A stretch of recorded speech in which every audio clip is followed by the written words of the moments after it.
Today we're talking about setting screens and how it can help you to be more efficient out here on the basketball court. More specifically, we're talking about should you angle your screen a certain direction? When should you do it? How should you implement it into your strategy? So let's talk about setting screens and getting better. So the majority of the video is going to be mostly for beginners because I'm assuming if you're moderate or above, you probably don't feel as though you need to watch a video about screening tips. But since this video is for beginners, let's kind of start at the beginning. So if you don't know what a screen is, a screen and a pick are the same thing. And essentially what you're doing is you're trying to use your body as an obstacle for the defense.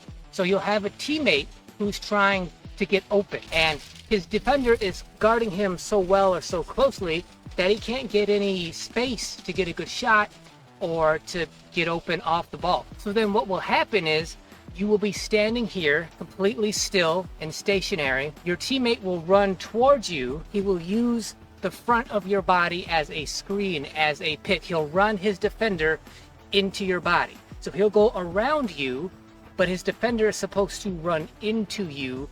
That way, when he goes past you and the defender runs into you, now theoretically he's going to be open. And remember, you can only set a pick legally with your chest. You can't set a pick with your back. Now, a general rule to keep in mind when setting screens or using a screen to get open is generally whatever direction your screener's back is facing, that's usually the direction the player that's trying to get open is going to go. For the sake of simplicity, let's try to keep this as simple and basic as possible. Usually screens are set for the ball handler. So if the ball handler is coming towards you, and you set the screen, wherever the ball handler goes once he uses your screen, usually the direction is going to be somewhere in the direction of which the screener's back is pointed. That's not always true, and there are definitely exceptions to that, but in general, that's usually how.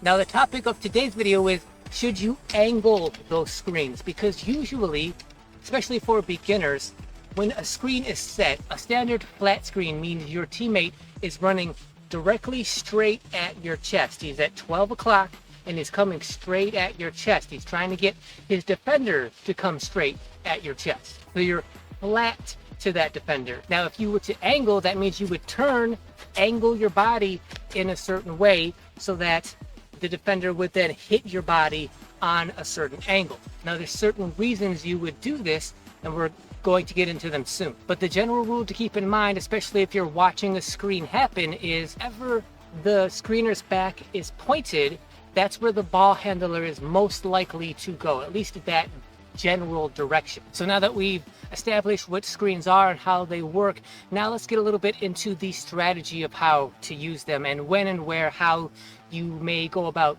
angling a screen. When it comes to general strategy for using screens, whether you're the screener or the person actually using the screen, there's two major things I like to keep in mind. One is intention and the other is communication. The reason I say this is because, number one, it's all about knowing what the screen is being set for, what the intention of it is. There needs to be a point, a reason, a purpose for that screen being set.